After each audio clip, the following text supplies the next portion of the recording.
everyone, this is Ellen the Marvelous, the movie Gangstar, and as I promised you, I'm here again to discuss you on the rest of my theory on From and the Institute TV show, and make a connection between them in a deeper level. At the end, I'm going to declare that From map I described for you earlier in my previous crossover reviews, based on a human psyche. And this is a part 2 following my previous discussion on the rare accident and the important matter of harm. And I'm going to discuss on that based on Jungian theory of archetypes and collective unconscious and dreams. When you are initiating with Stephen King's universe, absolutely you are facing with a world of symbols and archetypes which all have a deep-rooted connection to the collective unconscious, the universal world of archetypes. And I need to mention that this review contains a very scientifical, analytic content attached to based on Jungian theory of archetypes and dreams, to clear the secrets behind the Institute plans and front half and back half. I tried to make it simple as I could, and I hope you like it and can understand what I'm going to show you. Please be generous and like the video if you like my reviews, and subscribe to my channel to support me. And as all of my reviews, videos and breakdowns are connected to each other somehow in a hero's journey, don't forget to turn the notification bell on to be informed of all of my videos, reviews and breakdowns as I uploaded them, and be the first one watching. And please share the video through your friends and communities, and share this theory with others. And feel free to post your ideas and thoughts as a comment below. Okay, let's dive deep into the matter of theory, and don't forget that this is a part 2.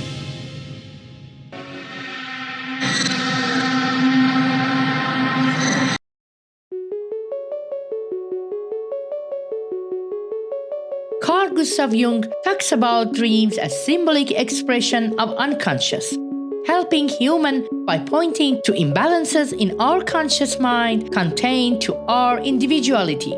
Nowadays, there are different types of dreams, all have been defined by Jungian dream theory. But in a Jungian dream analysis, the focus is not on specifying a dream type, and main focus is on the understanding a dream's language, which is symbolic, connecting to the archetypes described as primordial images, patterns in humans' behavior as our shadow, name, anima, and animus, the persona, the self, which influences our thoughts, feelings, and dreams. And we all human beings are connected to these archetypes through the collective unconscious, a universal inherited layer of the unconscious, which is containing archetypes as universal symbolic patterns that manifest in dreams, myths, and folklore. And just because of the connection between human beings in this state of unconscious, a hero like Hercules in Greece turns into Siegfried in Germany, turns into Rostam in Persia, and Beowulf in Nordic culture. I am Ripper, Tearer, Slasher, Gouger. I am the teeth in the darkness, the talons in the night. Mine is strength and lust and power. I am Beowulf. All these heroes have the same powers and qualities, and they all go through the same adventures and quests in a hero's journey, but in a different races, colors, and folklore. In the root, all the same, and basic rules are similar.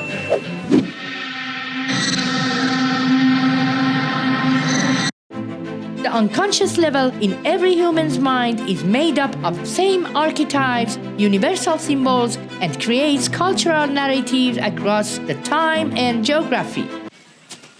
We are all gonna have the time to talk, okay? Answer all your questions. Just know that we are all in this thing together. And the only way to get through this is together. Exactly, in a location like Fromland, we can feel this structure. These people, rather than their races and colors and nationality, as Boyd says, all are in this together, as the matter of being in the same state of unconscious, and you can look into this creepy Fromland as this universal space as the collective unconscious. all facing the same issue over and over again, and they are all stuck in this scarcity from land just because they are attempting the same mistake over and over again, as their own dark shadows and dirty little secrets have been turned and transformed into some creepy monsters who are out at night, howling there through the valley and scare the hell out of people, and it seems they have put all their faith and belief in this piece of talisman stone more than themselves. And now, if we consider on from land as the collective unconscious, we can use archetypes' fundamental patterns to introduce each character.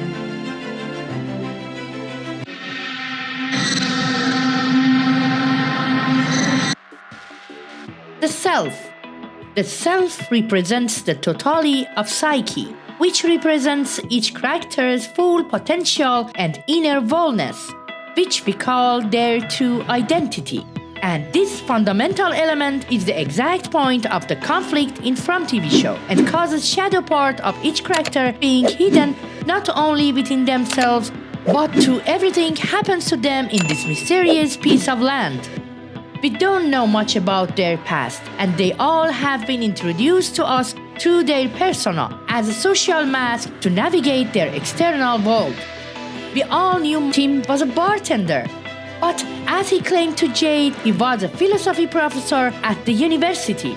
We introduced to Boyd, the big sheriff on the city, but later we find that he is a military veteran who has had horrific experiences through his duty days. In the opening scenes of the pilot episode, all facts and clues been revealed to us at the same time. Everything seems odd and something is not right. I have mentioned in my other reviews on the pilot episode, in the first side, we become familiar to the atmosphere through the creepy, odd environment. How about Big Sheriff walking through the town, ringing a bell, shouting on everyone to go home? These talismans they are fixing by the wall or at the door, such a sheriff station which is in fact a post office, or a clinic which is an elementary school, inside out everything seems not to be something it represents to be. Fake as fuck!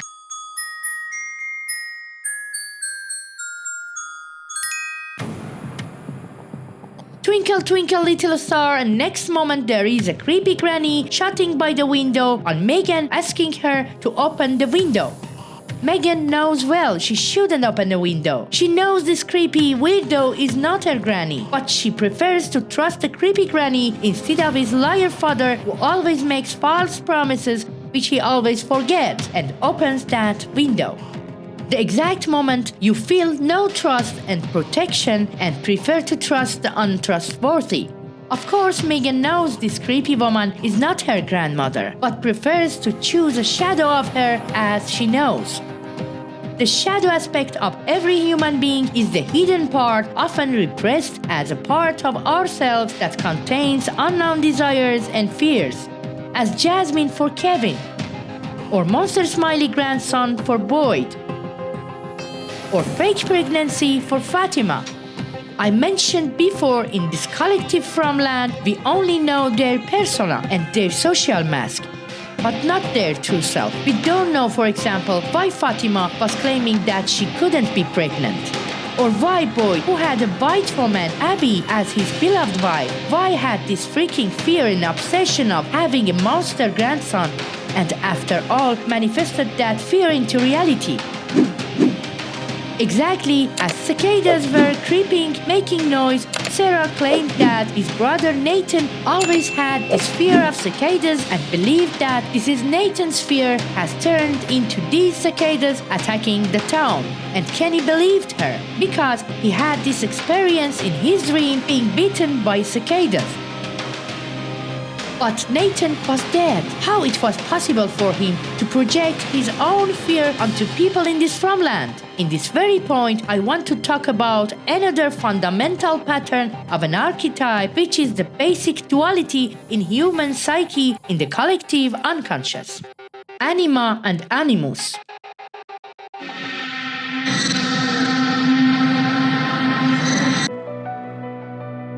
anima and animus as two important factor and element, a very fundamental representing both feminine and masculine side of a human. The unconscious feminine side of a man calls anima and the masculine side of a woman calls animus. And these both fundamental elements always are influencing our relationships and perceptions of gender. These anima and animus are defining humans' individuality. Individuation is the lifelong journey of integrating various aspects of the psyche, both conscious and unconscious, to develop a cohesive and authentic self. Jung describes it as the process which a person becomes individual, meaning undivided or whole. This involves acknowledging and harmonizing internal opposites such as the persona and the shadow, or the anima and animus and the ego. Unlike Freud, who was emphasizing on the influence of the past experiences, Jung believes on individuation as a forward-moving process aimed at achieving self-actualization.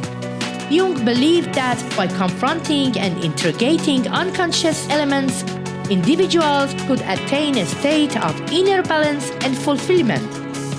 Now, let's take a look on the stages of individuation.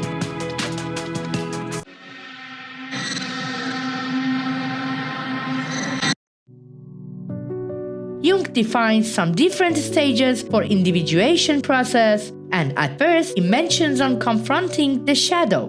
In this stage, human is confronting with their weaknesses and shadows as repressed and negative aspects of oneself. In Fromland, people are facing with their own shadows over and over again, only because all are in denial mood. Here I need to mention that all humans have this anima and animus within themselves, and as the next stage of individuation process, everyone has to engage with their feminine, means anima, or masculine, means animus qualities to achieve psychological balance. In From TV show first season, we see Kenny and Chrissy have love and passion towards each other, but they are denying this common feeling. They are avoiding each other, and at the end of the season, as they are going to become a little closer to each other, all of a sudden a bus arrives to the town. By accident, her ex-girlfriend Marielle is between the passengers. Chrissy leaves Kenny behind and begins dating Marielle, as it seems she still has powerful feelings for Kenny. Here, this is exactly the important thing which Chrissy has to reflect on and change her ways by balancing both masculine and feminine animus and anima within herself.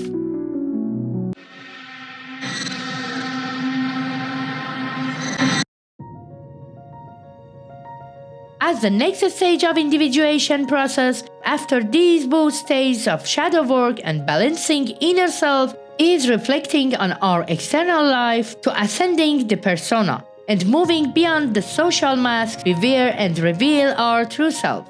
And through this stage of the process, we are moving smoothly towards the final stage to realizing the self, achieving a harmonious integration of all aspects of the psyche and lead ourselves to a sense of completeness. This transformative journey is the exact fool's journey which, based on Joseph Campbell theories, we know also as a hero's journey. The path, of course, is not linear and often involves revisiting earlier stages as new challenges. Achieving this individuation and individuality creates our true identity, and not only leads us to achieve better resolutions in our interactions and relationships, but creates us personal fulfillment in the meaning of living in alignment with one's true values and purpose. By embracing the individuation process, individuals can move towards a more integrated and meaningful existence. And this is the exact same concept that Smith 6P is claiming on about the goals of the experiments, but in fact the process we watch happening in this institute and those harsh, harmful experiences is the exact opposite of the individuation process. They are claiming that they are helping these children to gain more abilities to raise their real powers for the sake of humanity. But at the same time, by giving them several shots for dots, not only hurting them but torturing them along, they are trying to not only break their self-confidence and scare them by putting all those limitations, but trying to break their identity, and through such a humiliating situations like making fake birthday parties. And through the show, as they are being more qualified in their TP powers, they transfer them to the back half. But where is the back half? Or it's better to say, what are front half and the back half in reality? Let me take you to a quick journey through the Institute TV show to not only define these two levels, but declare you how these two levels work to a reversal for the individuation process. Not only to break them in all ways down, but to abuse them by harvesting their power of mind and energy through those movie night sessions to manifest their own dark militant goals. And it reminds me of the MK Ultra military projects. Let's take a look into that.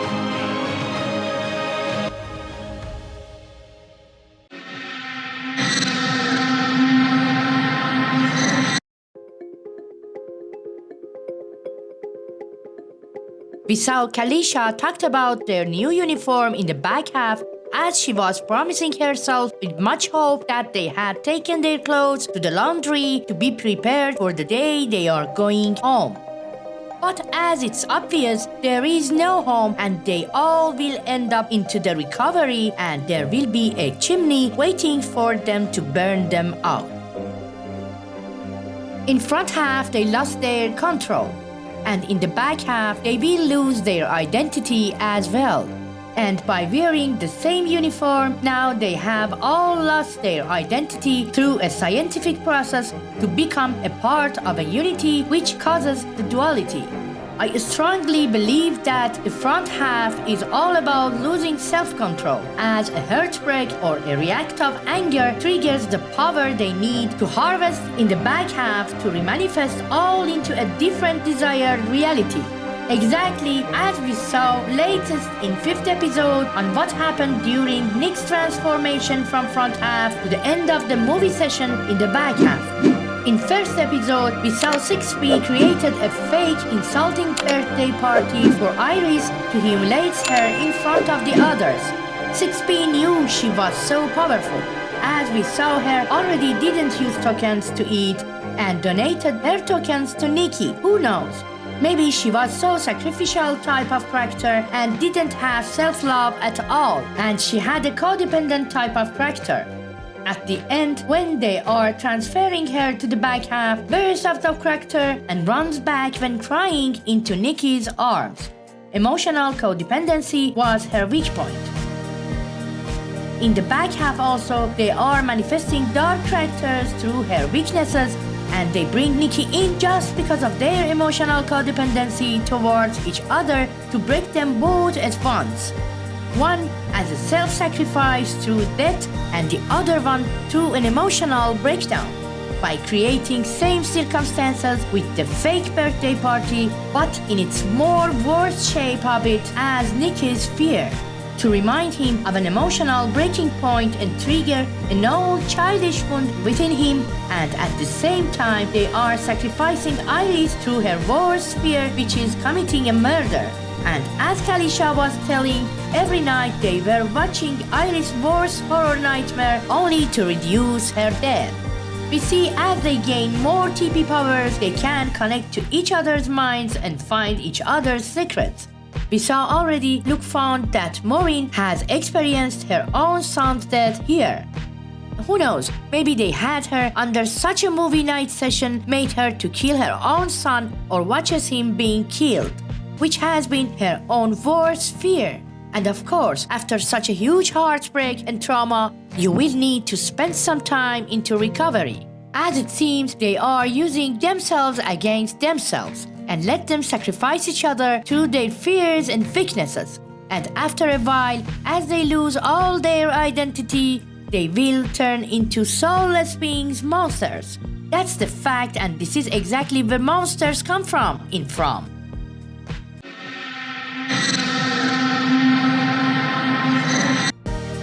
After all, this discussion will be continued, and in my next review, which will be a part 3, finally I will redescribe from math for you based on a human psyche. Please hit the thumbs up and like the video. Share the link to your friends and community. Subscribe to my channel to support me, and don't forget to turn the notification bell on to be informed of all of my videos, reviews and breakdowns as I uploaded them. Thank you all for watching my reviews. For now, love and light in peace.